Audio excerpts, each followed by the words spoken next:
Coming up on Falcon Weekly, College Night 2017. So no matter what happens here tonight, keep your head held high, because it's time to find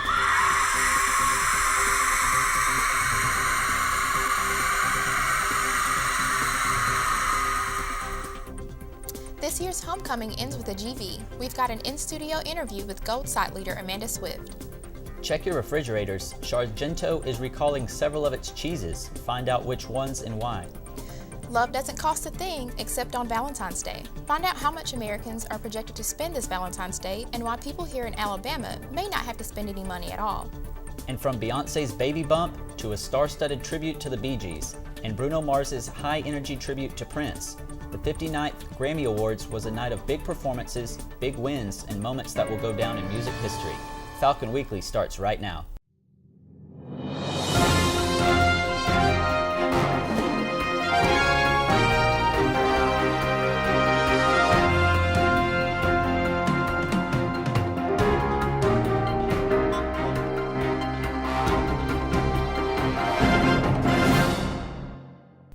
Hello and welcome to Falcon Weekly. I'm Brianna Rose. And I'm Alex Tejada.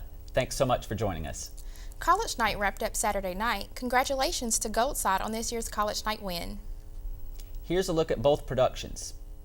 The Purple Side production, Showtime, featured an unlikely romance between Princess Eliza and a cowboy named Levi. Throughout the show, Eliza falls more in love with Levi and with a life free of royal responsibilities. In the end, she chooses to stay in NYC with Levi, allowing her sister Penelope to take the throne. The show took place in New York City and featured many tips of the hat to Broadway plays like Wicked, Cats, and Oklahoma.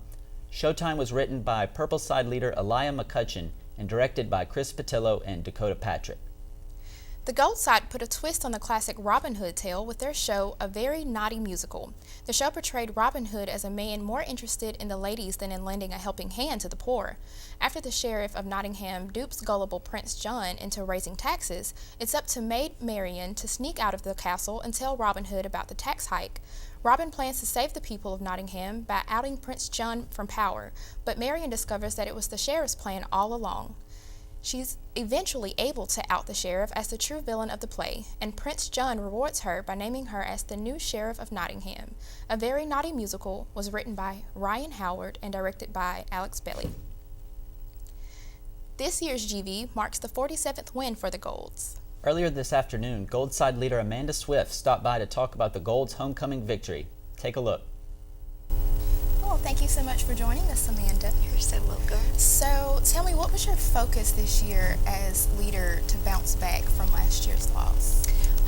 I definitely think seeing what didn't work last year, seeing what didn't go right, maybe what could have been done better, what was successful in previous years, and what Blaine and I could do to get our side to where we wanted them to be, and ultimately that was victory. Okay. What was the hardest part about being leader? Oh, goodness.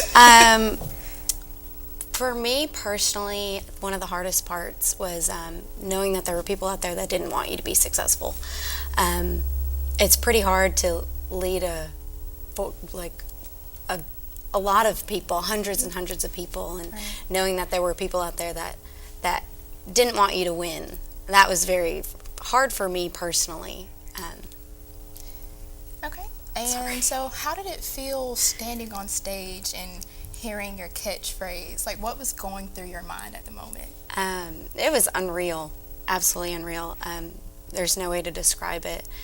You had worked so hard for a year to get to this point, to be on this stage. And at that point, there was nothing that you could do. And you just had to wait those last few seconds to know what that was going to be like. And when I heard my catchphrase, it was absolutely unreal. There was a weight lifted off my shoulders because it's been the dream for a year now. I can only imagine. What advice do you have for future leaders? Oh, goodness. Definitely to take care of yourself. There's a lot of people that need you, and to take care of yourself and to hold yourself to the standard that you want to hold everybody else. If you want them to do their job well, you have to do your job well. And if you want them to be gracious and kind to you, you need to be gracious and kind to them as well. Okay, and I'm I'm sure this was difficult for you, but how did you balance school and a social life and being Gold Side leader? I'm sure that was challenging for you. Yes, there was no social life. That one was off the table. But it was taking it day by day. I think looking at a big picture and looking at a month and what you had due for assignments was daunting, but to take a week at a time, and this is what I have to get done for Monday, and this is what I have to get done for Tuesday. That was how I juggled it. People did it differently, and I know Blaine did it differently, but taking it day by day and class by class and assignment by assignment was how I got through school, and yeah. Okay, well, thank you so much for joining us, Amanda. Thank you for having me. No problem, and congratulations. Thank you. Big news for UM's College of Fine Arts. Friday, the university's Board of Trustees approved funding a brand new multi-million-dollar Center for the Arts. Here you can see UM President Dr. John Stewart and College of Fine Arts Dean Steve Peters with renderings of the building. Plans for this state-of-the-art facility will include new performance and gallery spaces for the departments of art, communication, music, and theater. According to Dean Peters, there's no official word on when construction will begin. Turning to politics, President Trump's approval rating is at an all-time low. That's according to a new Gallup poll released over the weekend. The poll found that just 40% of Americans approve of Trump's job as president so far, compared to 55% who disapprove. The negative 15-point spread is the highest recorded in the poll since Trump took office January 20th. Trump's low approval rating is atypical for a new president. Former presidents Barack Obama, George W. Bush, and Bill Clinton all enjoyed approval ratings in the high 50s in Gallup tracking polls during the early months of their administrations. The closest of neighbors with very different worldviews. President Trump welcomed Canadian Prime Minister Justin Trudeau to the White House Monday with much to talk about, including trade and immigration. Karen Kaifa reports from Washington on the president's third meeting with a world leader. Canada's Prime Minister Justin Trudeau greeted at the White House for his first visit with President Trump, talking economy, energy, and a crucial alliance. I think they might want a handshake. Prior to the visit, Trudeau said he'd seek common ground with Trump, but respectfully highlight areas of disagreement. One key area, trade, especially Trump's campaign rhetoric regarding NAFTA, the Clinton-era trade pact with Canada and Mexico that Trump has vowed to rework or void entirely. Trump has already had heated discussions with Mexico about his proposed border wall, a dynamic Canadians have been eyeing closely. Millions of good jobs on both sides of the border depend on the smooth and easy flow of goods and services and people. Our relationship with Canada is outstanding, and we're going to work together to make it even better. Another important topic, immigration. Trudeau has welcomed Syrian refugees into Canada. Trump signed an executive order barring them from entering the U.S. Trump's ban on travelers from 7 Muslim-majority countries has been halted by a federal judge. It's really more than toughness. It's a stance of common sense, and we are going to pursue it vigorously. Canada and the United States have been neighbors a long time. There have been times where we have differed in our approaches, and that's always been done firmly and respectfully. The two leaders also took part in a roundtable talk on women in the workplace with business leaders representing both countries. In Washington, I'm Karen Kaifa. Trudeau's visit came on the heels of Trump's weekend visit with Japanese Prime Minister Shinzo Abe. Israeli leader Benjamin Netanyahu is slated to visit the White House on Wednesday. Well, this is embarrassing. See anything wrong with this President Trump inauguration print from the Library of Congress? It reads, "No dream is too big, no challenge is too great. Nothing we want for the future is beyond our reach." But it uses the preposition to instead of the adverb spelled T-O-O. So the print is just one O short of being correct. After social media users pointed out the error, the Library of Congress removed the print from its website. The 8x10-inch print was available to purchase just under $17. And the typos don't stop there. The Department of Education is also facing criticism for misspelling the name of W.E.B. Du Bois on Twitter. The Sunday tweet quoting the author and civil rights icon spelled his last name with a D-E instead of a D-U. The NAACP responded by tweeting another quote and emphasizing the correct spelling of Du Bois's name. The department spelled the name correctly in an apology, but that tweet included a perhaps even more embarrassing error, reading in part, quote, "Our deepest apologizes for the earlier typo." It comes in the middle of Black History Month and just after the confirmation of Education Secretary Betsy DeVos amid concerns about her qualifications. New Alabama Attorney General Steve Marshall took the oath of office this morning. The former Marshall County District Attorney highlighted human trafficking, opioid addiction, and ethics enforcement as some of his main focus points. He also said he is willing to recuse himself from the investigation into Robert Bentley due to a conflict of interest. The 52-year-old replaces Luther Strange, who has been appointed to the U.S. Senate to fill the seat vacated by Jeff Sessions, who is now the U.S. Attorney General. A popular cheese producer is recalling some of its products because of a listeria scare. An Indiana cheesemaker notified Sargento Foods that a specialty cheese it supplies must be recalled because of potential listeria contamination. Sargento listed 7 different products with certain sell-by dates as part of the recall. Those products affected are Sargento Ultra-Thin Sliced Longhorn Colby, Chef Blends Shredded Taco Cheese, Nacho and Taco Cheese, Off the Block Shredded Fine Cut Cheddar Jack and Colby Jack cheeses, Sliced Colby Jack cheese, and Sliced Pepper Jack cheese. For more details on the recall, you can go online to info.sargento.com. Verizon customers, you'll have the option to buy unlimited data again starting on Monday. The company is bringing back its data plan that was scrapped about 6 years ago. Some of Verizon's competitors have reintroduced unlimited plans since then. For $80 a month, Verizon customers will also get up to 10 gigabytes of mobile hotspot usage, plus calling and texting to Canada and Mexico. But heavy data users may have to wait longer when the network gets congested. You'll have to set aside a little more dough to enjoy the happiest place on earth.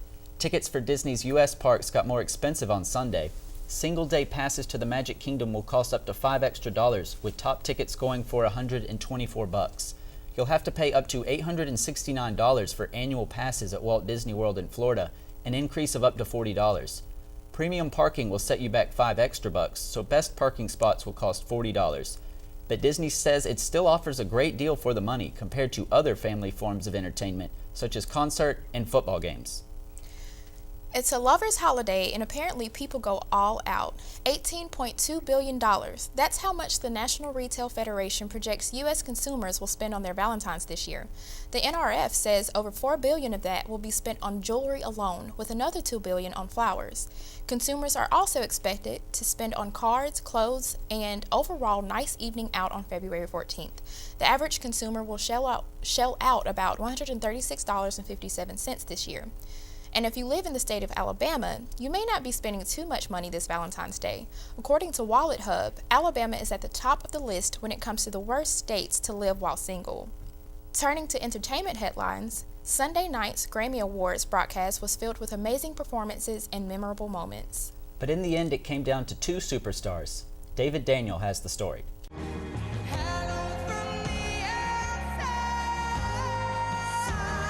Adele kicked off the 59th Grammy Awards with a stirring performance of her monster hit, Hello.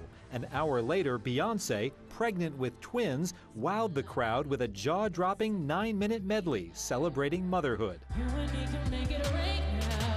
Then Adele returned, paying tribute to the late George Michael, literally stopping the show when her first stab at the song wasn't just right. Can we please start it again? I'm sorry, I can't mess this up for him. When it came to trophies, Beyoncé, who led the nominations with 9, won just 2 Grammys, while Adele led the way with 5, sweeping Record, Song, and Album of the Year, though she all but gave her album trophy to Beyoncé. But I can't possibly accept this award. The Lemonade album was just so monumental, Beyoncé. It was so monumental and so well thought out and so beautiful and soul-bearing, and we all got to see another side to you that you don't always let us see. From one mother to another, a Grammy love fest to remember. In Hollywood, I'm David Daniel. The night also included tributes to the Bee Gees, Prince, and other music figures who died last year. And the late David Bowie tied Adele as Black Star received 5 Grammys, more than Bowie ever won when he was alive. Who was your favorite performer? Well, I was really glad to see Chance the Rapper finally won an award. It was exciting. Certainly deserved. Yeah. I think my favorite part was when Adele literally stopped the show because she had to get it right. I thought that was very honorable. I thought it was also cool how Lady Gaga and Metallica saved the performance despite Mike forgot to be turned on, but I think they did a good job. Well, it was overall good. A good show. If the Grammys tribute to Prince has you wanting to stream his music, you can once again find it on Spotify. The streaming music service confirmed Friday that Prince's Warner Brothers catalog will be made available. It includes most of the music Prince recorded before 1995, including albums 1999, Purple Rain, and Dirty Mind. The catalog will also be available on other streaming services, including Apple Music. Switching gears to Athletics. Montevallo basketball won their final home game on Saturday. The Falcons beat Columbus State 85-72, which puts them at the top of the Peach Belt West Division and gives them a good chance of hosting a conference quarterfinal. Javonte Douglas dominated on senior night. The Charlotte native scored 29 points and grabbed 10 rebounds to register his 13th double-double of the season. Coach Young's team travels to North Georgia on Wednesday before closing the regular season a week later at Clayton State. For his performance on senior night, Javonte Douglas has won Peach Belt Player of the Week for an unprecedented fourth time. His 22.7 points per game and 12.3 rebounds per game averages are conference highs. Douglas is the only player in Division II basketball who ranks in the top 10 in the nation in both categories. Montevallo women's lacrosse opened their second season on campus with a win over Oklahoma Baptist this past weekend. The visitors led at half, but the Falcons had a second-half comeback to win by a narrow 10-9 margin. Jess Culver had the winning goal, but keeper Irfana Ahmed preserved the win with 11 saves on the game. The Falcons travel to Georgia tomorrow to face Point in their second game. And they called it Puppy Love. That's Indiana Conservation Officer Levi Knack in the photograph with his canine partner Kenobi. The first portrait looks as an official portrait should, but they didn't stop there.